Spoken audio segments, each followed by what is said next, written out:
Saudara-saudari yang terkasih dalam Yesus Kristus, kalau seandainya saudara tahu akan apa yang terjadi, yang akan menimpa diri kita sendiri.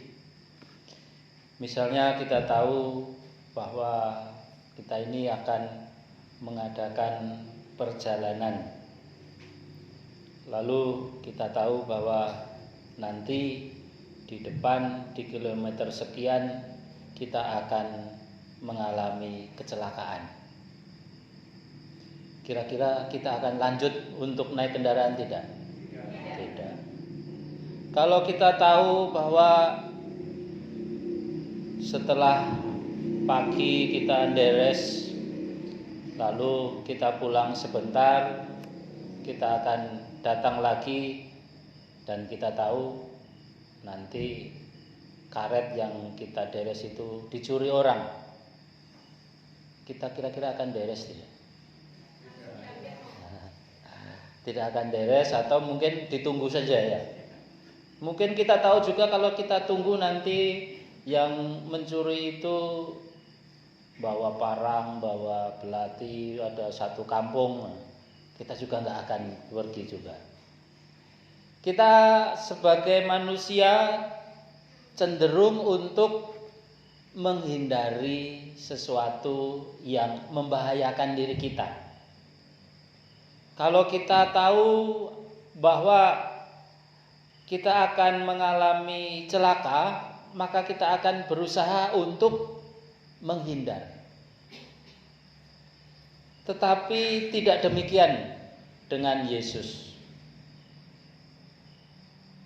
Dalam kisah sengsara tadi dikisahkan bahwa Yesus tahu akan semua yang akan terjadi pada dirinya. Ia sungguh tahu bagaimana Yudas Iskariot akan mengkhianati dia. Ia juga sungguh tahu bahwa Petrus nanti akan menyangkal dia. Maka ketika Petrus berkata kepada Yesus, "Aku akan mempertaruhkan nyawaku untukmu," Yesus lalu berkata, "Sebelum ayam berkokok, engkau sudah menyangkal aku 3 kali." Yesus juga tahu bahwa ia akan ditangkap, akan diadili dengan tidak adil. Lalu ia akan dicambuk, ia akan memanggul salibnya, dan ia akan wafat di atas kayu salib. Mungkin kita sekalian pernah nonton film The Passion ya. Sudah pernah kan? The Passion, tentang Yesus Kristus yang disalibkan itu, yang filmnya tokohnya Mel Gibson itu. Nah, sudah pernah. Hanya judulnya saja yang membuat kita heran, The Passion. Nah, peristiwa yang terjadi sesungguhnya itu lebih ngeri daripada apa yang difilmkan itu. Padahal kita melihat filmnya aja kita sudah ngeri. Kita seringkali jengkel juga, kita marah juga dengan prajurit-prajurit yang memukuli Yesus, yang mencambuk Yesus. Tapi yang terjadi kenyataannya itu jauh lebih mengerikan daripada apa yang kita lihat dalam film yang sudah mengerikan. Orang yang disalib itu biasanya adalah orang-orang yang melakukan kejahatan besar. Dan di atas kayu salib itu akan ada nama-nama bentuk kejahatan yang mereka lakukan. Mungkin pasal 31, pasal 61, pasal 336 dan lain sebagainya. Atau mungkin dikatakan dia di sana seorang pembunuh, seorang bandar narkoba, seorang pencuri kelas kakap, dan lain sebagainya tertulis di atas kayu salib sebagai tanda, sebagai pernyataan mengapa mereka dihukum sampai dihukum mati. Apa yang tertulis di atas kayu salib Yesus? Tertulis kata-kata INRI. Iesus Nazaretus Red Judaeorum. Artinya Yesus Kristus Raja orang Yahudi.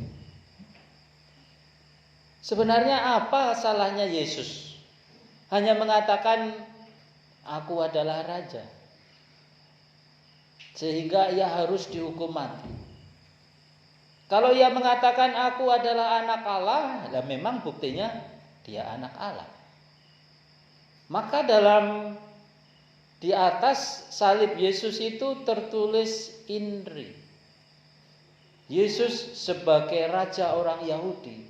Orang-orang Yahudi sendiri protes. Jangan kau menulis kata-kata itu. Tapi tulislah ia mengatakan aku adalah raja orang Yahudi.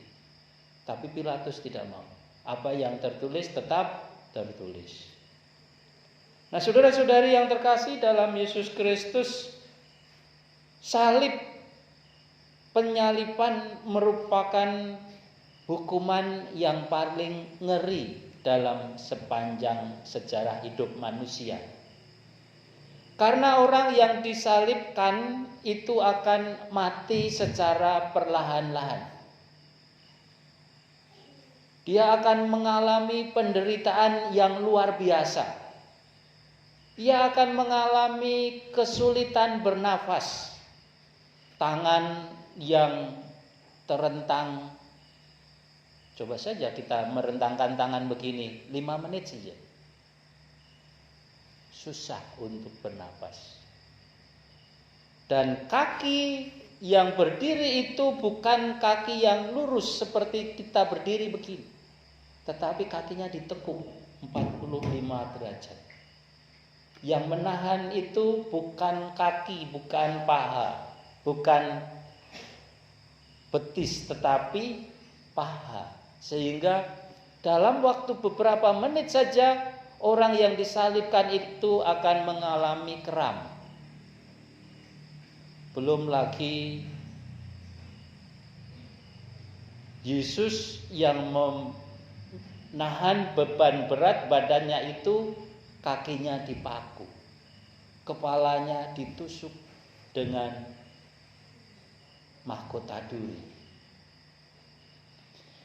Yesus yang sudah mengalami penderitaan ketika ia diadili, ia ditampar, ia diludahi, ia dicambuk, ia harus memanggul salibnya sampai jatuh berkali-kali, pasti bukan hanya 3 kali, pasti jatuh berkali-kali. Kita bisa bayangkan sambil membawa berat, salib yang berat, berjalan lalu terjatuh, lutut hancur. Lalu setelah itu Yesus dipaku di atas kayu salib. Ia disalibkan pada pukul 12. Wafat pada pukul 3. Selama 3 jam ia mengalami penderitaan yang luar biasa. Dan Yesus tahu semuanya itu, semua yang akan menimpa dirinya ia tahu. Maka apa yang terjadi sebelum kejadian yang akan menimpa dirinya ketika ia ada di Taman Getsemani? Ia berdoa. Ia mengajak Petrus, Yakobus, dan Yohanes berdoa. Tapi Petrus, Yakobus, dan Yohanes malah tertidur. Karena matanya memang ngantuk berat. Dalam doanya di Taman Getsemani, karena memang yang akan dihadapi Yesus sungguh-sungguh sangat mengerikan, maka Yesus mengeluarkan keringat dingin.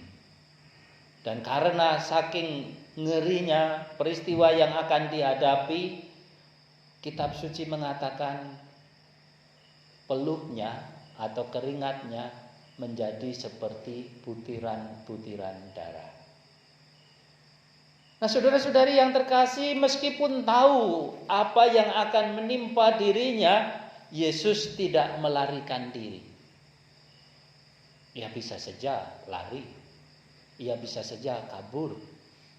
Ketika Yudas datang dan orang-orang para prajurit yang hendak menangkap datang, ia bertanya, "Siapa yang kau cari?" Mereka mengatakan, "Yesus dari Nazaret." Yesus mengatakan, "Akulah dia." Yesus bertanya sampai 3 kali. Lalu ia mengatakan dengan tegas, "Akulah yang kau cari. Kalau aku yang kau cari, biarkanlah anak-anakku ini pergi." Yesus melindungi para murid dan memberikan dirinya. Ia tidak kabur. Apalagi menggantikan Yudas untuk disalibkan. Minta Yudas untuk menggantikan dirinya untuk disalibkan, pasti tidak. Maka ketika Yesus disalibkan di atas kayu salib, prajurit yang kemudian menikam lambung Yesus memberi kesaksian, sungguh dia ini adalah anak Allah. Saudara-saudari yang terkasih dalam Yesus Kristus, mereka yang disalibkan akan mengalami penderitaan yang sangat lama. Sehingga mereka yang disalibkan itu akan memohon supaya boleh segera diakhiri hidupnya. Mengapa di dalam bacaan kisah sengsara tadi dikisahkan bahwa karena hari Sabat adalah hari suci, maka mereka tidak mau ada orang-orang yang tergantung di atas kayu salib itu. Maka mereka menyuruh prajurit untuk mematahkan kaki-kaki mereka yang disalibkan. Karena kalau kaki sudah dipatahkan, itu sudah tidak lagi mampu menahan berat badannya, maka tidak lagi bisa bernafas. Coba saja nanti pura-pura seperti disalibkan begini nih, selama 5 menit saja dengan posisi kaki yang tertekuk. Kita akan mengalami kesulitan nafas, akan mengalami sakit yang luar biasa. Pun demikian, Yesus tidak kabur. Yesus tidak lari dari tanggung jawabnya. Nah, saudara-saudari yang terkasih dalam Yesus Kristus, kisah ini tentu bukan semata-mata mau mengisahkan tentang kekejaman di atas kayu salib. Tetapi terlebih dari itu adalah bagaimana Yesus tidak mau kabur dari tugas dan tanggung jawabnya. Bagaimana Yesus tetap mencintai manusia meskipun ia dilakukan seperti itu. Sama seperti orang tua yang tahu bahwa anaknya nanti akan nakal, anaknya nanti tetap tidak setia, bisa tidak setia, bisa saja kurang ajar sama orang tuanya, tapi sebagai orang tua tetap mencintai anaknya. Yesus sebagai Allah pencipta juga demikian. Ia pun tahu bahwa kita bisa kurang ajar dengan Tuhan, namun Tuhan tetap mencintai kita. Mari dalam ibadat kisah sengsara ini kita mohon rahmat Tuhan agar kita pun juga senantiasa dapat bertanggung jawab.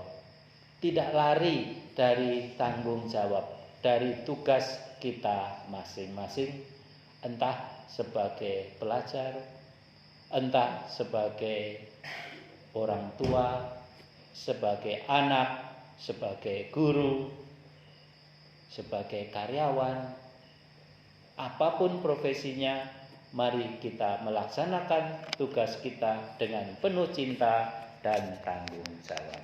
Amin.